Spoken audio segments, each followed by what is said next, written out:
Hello students, today's topic is the body fluids and circulation. अब बात आती है बॉडी फ्लूइड क्या है। बॉडी फ्लूइड क्या है? ब्लड है। ठीक है, ब्लड का काम क्या होता है कि मतलब जो हम फूड खाते हैं, फूड से हमें क्या मिलता है? न्यूट्रिएंट्स मिलते हैं, वाटर मिलता है, मिनरल्स मिलते हैं। ठीक है, तो इनको क्या करता है कि भाई ट्रांसपोर्ट का काम करता है। लिम्फ भी क्या होता है कि भाई कुछ सर्टेन सब्सटेंसेस को क्या करता है कि भाई ट्रांसपोर्ट में काम करता है।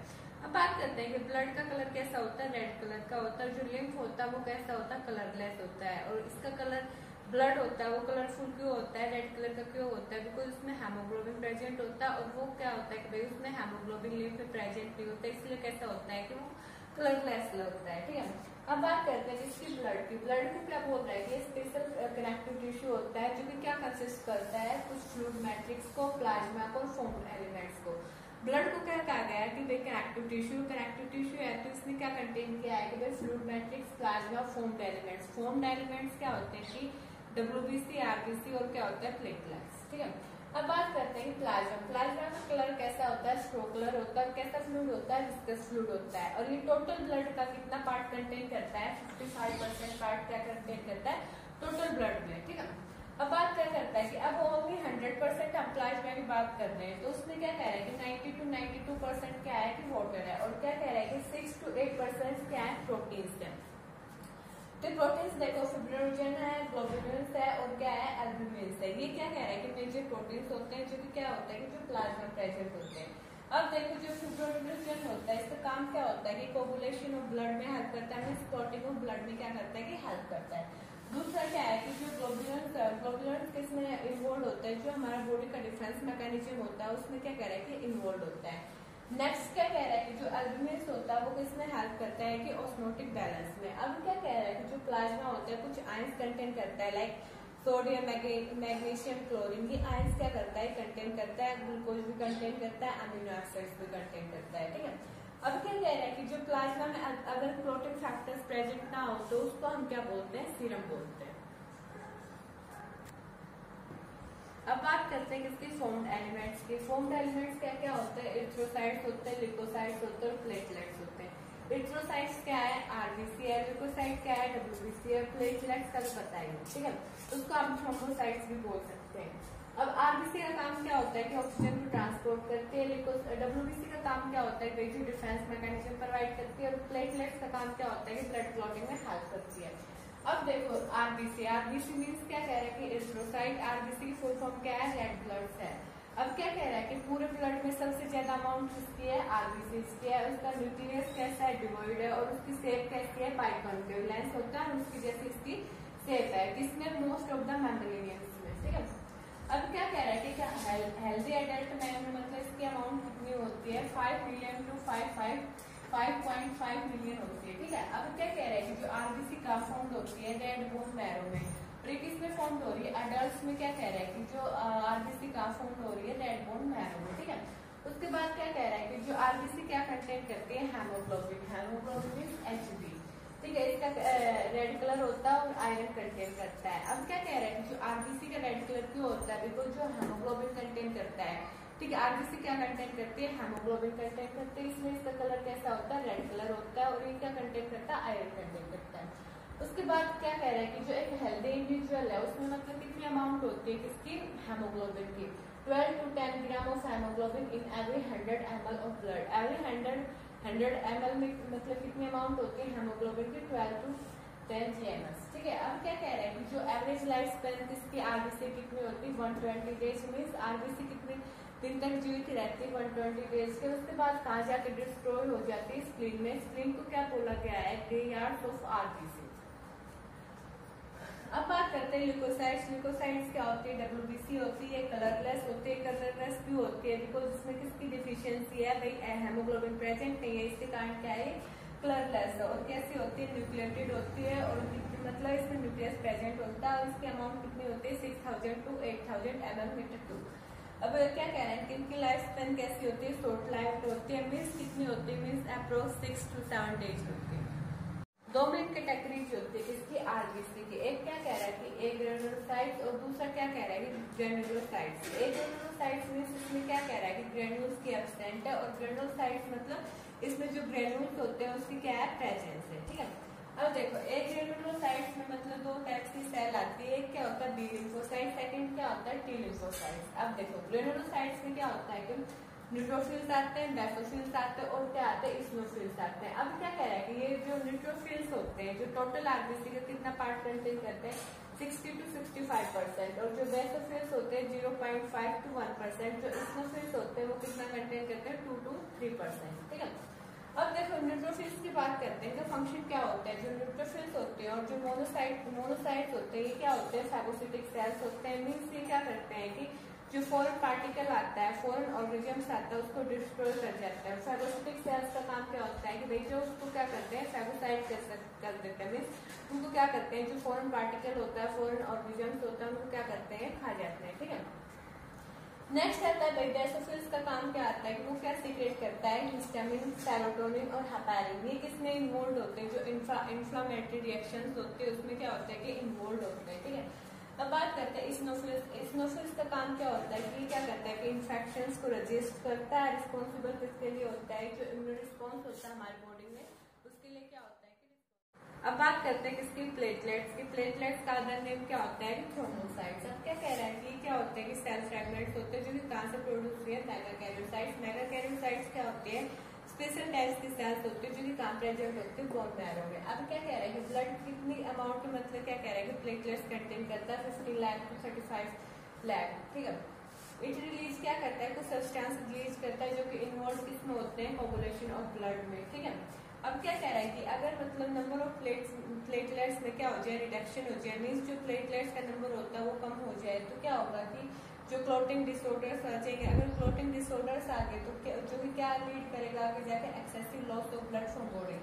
मान लो कि अगर मत देखो, सबसे पहली बात ये देखो, अगर प्लेटलेट्स का नंबर डिक्रीज हो रहा है तो क्या होगा कि क्लॉटिंग डिसऑर्डर्स आएंगे। क्लॉटिंग डिसऑर्डर्स आएंगे तो मतलब एक्सेसिव लॉस किसका होगा ब्लड का। चलो अब बात करते हैं ब्लड ग्रुप्स की। दो हैं मतलब जो कि वाइडली यूज होते हैं, एक क्या है ABO और सेकंड क्या है RH। ये क्या होता है कि वाइडली यूज किए जाते हैं। ठीक है, अब देखो ABO ग्रुपिंग की बात करते हैं कि क्या कह रहा है कि बेस्ड ऑन द प्रेजेंस और absent of two surface antigens on RBC। देखो इससे पहले हमारे दो चीजें बता देते हैं, एंटीजन का सिंबल होता है AG और एंटीबॉडी का सिंबल होता है AB। मतलब हमेशा एंटीजन के अगेंस्ट किसकी फॉर्मेशन होती है एंटीबॉडी की होती है। और एंटीजन क्या होता है कि भाई वो केमिकल्स होते हैं जो कि इंड्यूस क्या करते हैं इम्यून रिस्पॉन्स पे।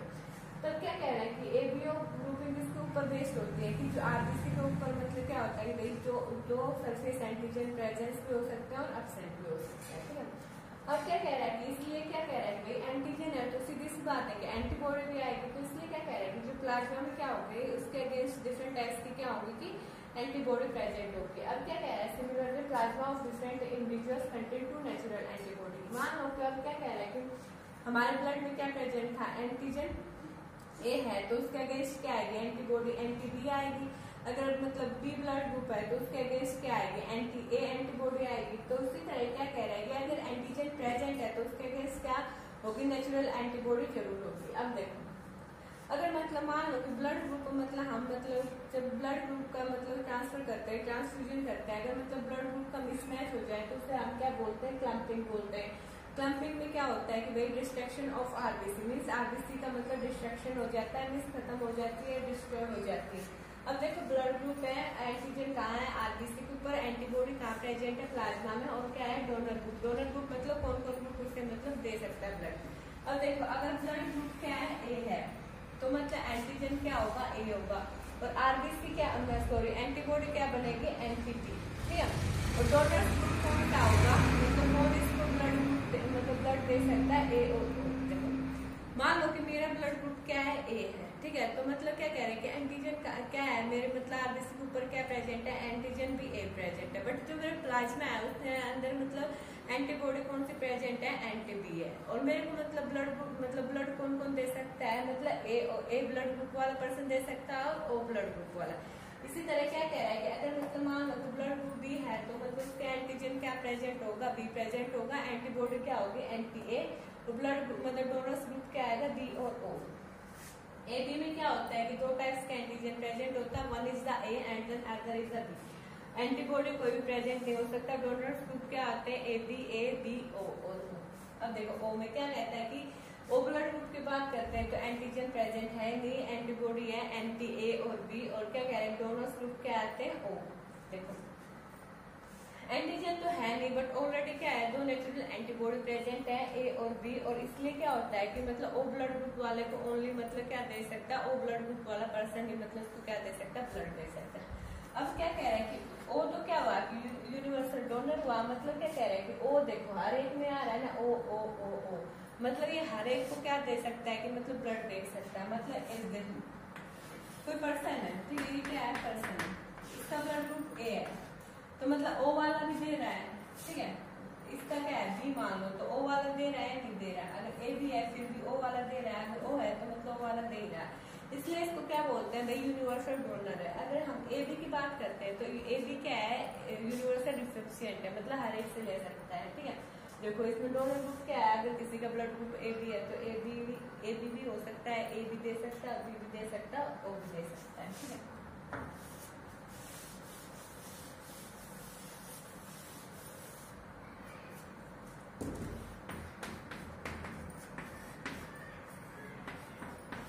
मान लो कि देखो दो पर्सन है, इसका ब्लड ग्रुप क्या था ए है, तो इसको मतलब कौन ब्लड दे सकता है, ए और ओ दे सकता है, ठीक है। देखो सिंपल सी वो है।